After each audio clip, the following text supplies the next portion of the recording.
However, we are getting emails about Senator Murphy of Connecticut saying, stand up to the NRA and guns are the problem. Yeah, it has Hillary turned Clinton, similar quickly tweets. political.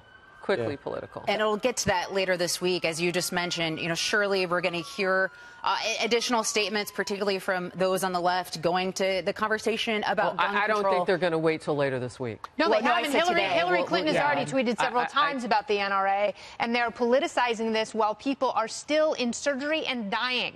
You know, it's like this is still a very fluid situation, and there will be plenty of time to figure out and dissect all of that. The rest and of course, a political discussion will ensue. But right now, let's allow people to get out of crisis and make sense of this picture. Also, find out where they got the guns. Before you say that this is wrong and this is wrong, so far there's no indication that he got any of the guns illegally.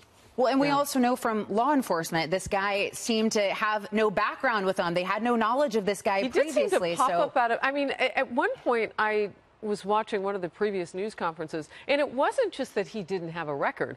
They actually said it seemed like he just kind of popped up out of nowhere. He had lived in Mesquite, Texas for a while, and then he moved to Mesquite, Nevada. So they were looking for, well, is there any connection? And to your point, Brian, one of the things that we learned from the very last news conference is one of the reporters said, is there any reason to or any way to determine yet if any of the guns were illegal or modified to be illegal in any way? And the response was, we just don't know yet. They were automatic and not modified. That's what they said, that there's no indication that they were semi-automatic, made to be automatic, right?